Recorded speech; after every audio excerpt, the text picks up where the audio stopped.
Deep Federation and Etorthan detachment arriving.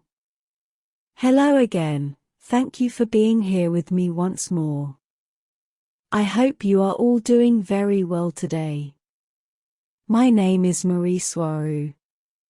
For further information please watch my video about Federation Auditory. I will leave a link to it in the right part of your screen, and another at the end, in the suggested video rectangles. This is mainly an update of that first video, but I will share with you a little more context, and part of the history the Urmah people have with the Etorthans. The date of arrival of the Etorthan detachment, which represents the galactic quadrant-level federation, is set to arrive in Earth's orbit come December 31st of this year 2023. Their starship, or starships, will land, or dock inside the large Andromedan biosphere ship Viera, which is permanently stationed in Earth's high orbit, using the Moon as a shield so as not to be detected by people on the surface of the planet. Once there, they will meet with the welcoming Andromedan and Centauri detachments, who will guide them through the auditory process they are here for. It is said that the Etorthans will be here from 4 days to a week, although this is not certain, but what is important is what they came to do and what directives, or orders they may leave behind, because as I explained in my first video, historically important changes in Earth's society usually follow their visits, although I must also point out that those changes also occur whenever Deep Federation representatives arrive, and not only when those are from the Etorthan race. I'm including next a small extract from my video about Etorthans as a reminder of who they are. The Etorthans are a long, 6 to 8 foot tall grey alien race also known as big-nosed greys. They have been Galactic Federation members since a long time ago and participate in councils for Earth mostly by remote presence, using advanced 3D holograms. They are also from the Orion region, coming from planets orbiting the large red star Betelgeuse, which is also called Alpha Orionis, or Ori 58, some 642.5 light-years away. Betelgeuse is the second brightest star in the Orion constellation after Rigel.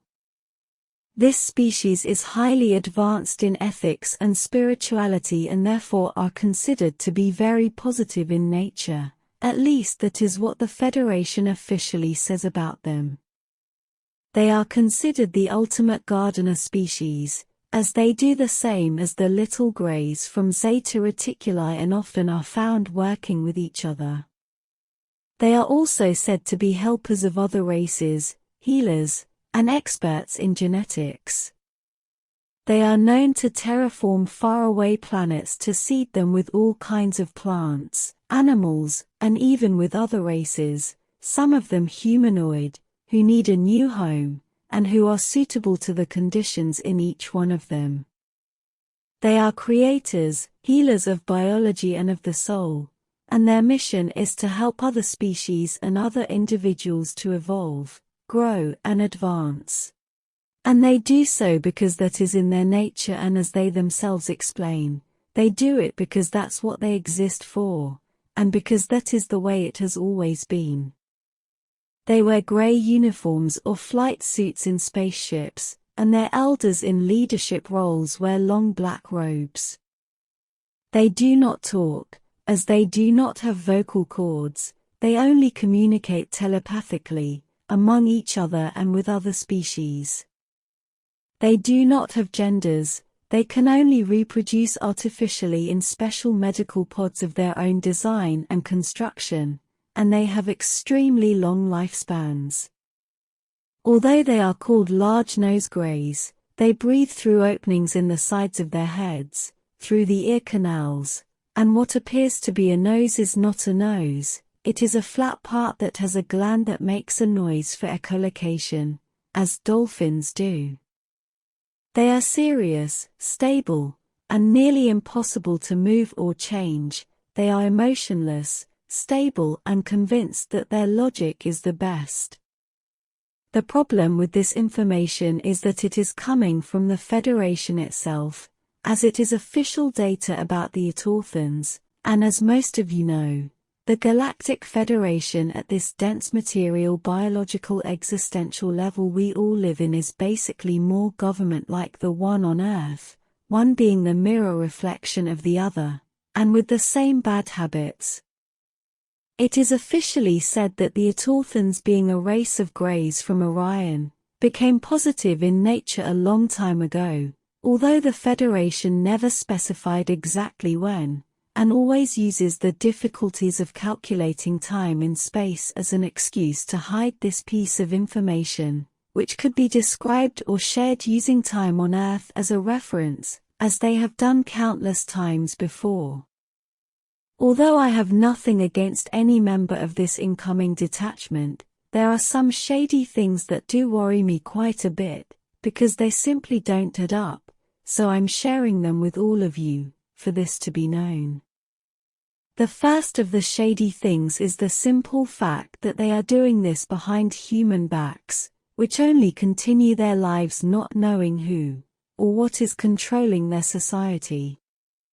The official version of why the Etorthans joined the Galactic Federation is because they grew a consciousness, and no longer agreed with the invasive politics of the old Orion Council, which was the political organization that looked after the interests of the civilizations in the Orion constellation, and which was later dissolved, and then renewed sometime in the past 500 to 1000 years, Earth time, which is quite recently when calculated in star dates, and after many internal problems and conflicts, including one allegedly with the Etorthans themselves. In short, the Etorthans changed sides back then, leaving the Orion Council, to join the Galactic Federation of Worlds, although later on they rejoined the new Orion Council, of which they are active members to this day.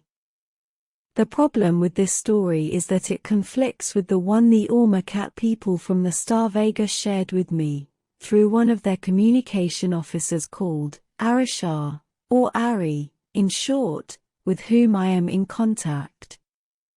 The Urmah people state that the Etorthans were the head of a multi-race invasive task force which repeatedly was attacking their deep space settlements and bases in the Taurus and Eridanus constellations which border the Orion constellation to the northwest, and to the southwest, respectively, after staging a Trojan horse takeover attempt on the cats. The Urmah state that the Etorthans can be tricksters and liars, who make up elaborate stories to confuse and manipulate other races to impose their interests, including over-exaggerated drama to manipulate emotional star races. This Etorthan drama can include the emulation, or exaggeration of emotions they do not have, which they use to further shady invasive agendas. The Urmah people claim that they attempted to use that emotional drama on them, knowing that the cats are heavily emotional, but it did not work as they do not hesitate to protect their own, before being over-empathic with unknown foreign races. The Urmah stated that the Etorthans made up a story about how they were at the border of extinction so they would be let into the solar systems that were under Urmah control, but once settled there they immediately started to bring in other Orion Grey races that were not part of the deal and of the treaty they had. When the Urmah asked all of them to leave, because they broke the treaties between Etorthans and Urmah, the cats were met with a strong military aggression against them which the Greys were preparing in secret, which quickly escalated into a full Orion Grey invasion, which tried to forcefully remove the Urmah from such occupied solar systems.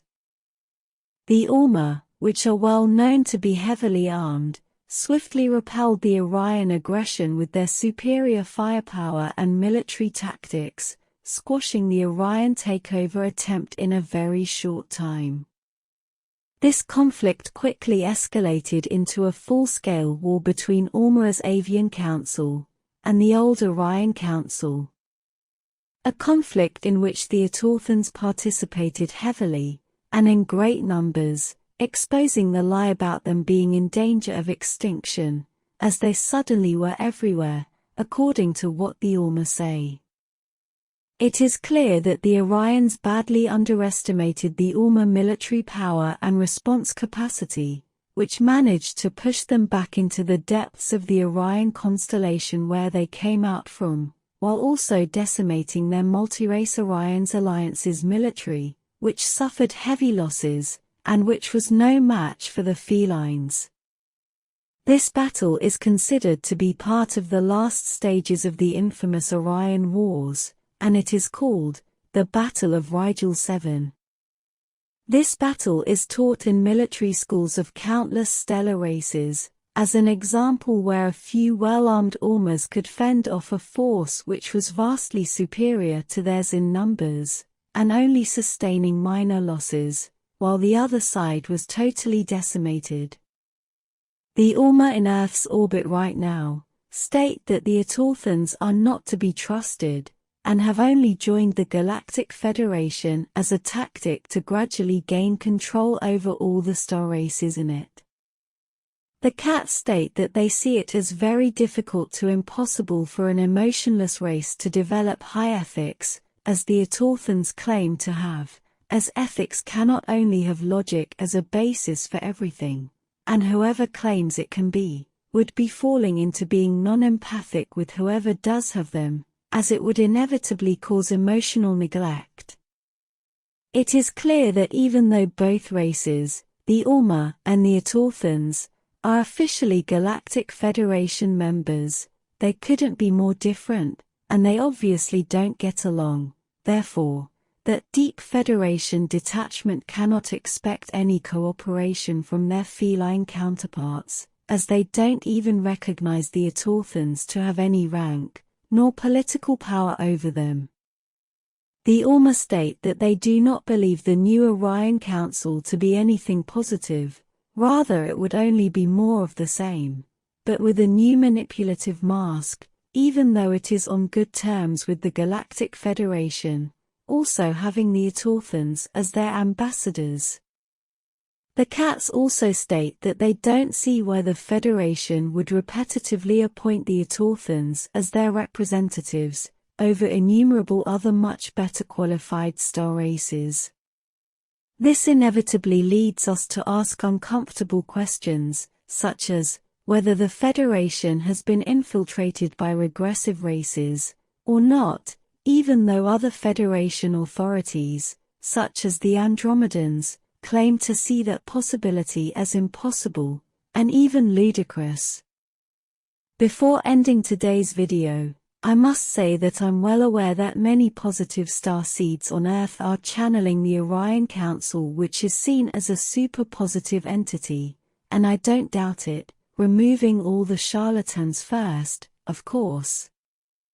But, as I have said before, it is all a question of frequency and vibration, as we would have to see what part or level of the Orion Council they are accessing, and most probably it would have to be the higher aspects of it, those parts in higher densities where evil dissipates as love and integration rises. After all physically incarnated souls, those of us who dwell in lower material realms, are only in a play, in an illusion of separation. This place we call the material world is nothing more than a school, and a playground to further our soul's expansion, through learning experiences. The Orion Council, evil or not, and the Federation, also evil or not, are only part of that elaborate play, as from well above we are all positive loving beings, we are all one. Yes, very nice, but while we are down here, we still must take care of ourselves and repel all bullies, or they will walk all over us. We must be more like the space cats, loving, empathic and emotional, but also fierce and strong, and with a very clear mind and healthy self-esteem, so we can decide for ourselves what is right and what is not, and be able to stand by our choices using both logic and emotions, which also contain a lot of logic in them. We don't know what is going to happen with this deep Federation auditory, but chances are that they will come and go, and things will remain exactly the same. Probably nothing will happen, or we will feel its effects down the road, and when we no longer can connect events to their visit. The Urmah's Avian High Council has cooperation treaties with the Pleiadian Alcyon High Council, and with the Taygetan people directly as well. They have been good friends throughout the ages. Who do you choose to believe? The official Federation version of how the Etorthans became positive, or the Urmah version? I stand with my feline friends. Thank you for watching my video, and for liking and subscribing. I appreciate it a lot, and I hope to see you here next time. Take care. With much love, your friend, Mari Swaruu.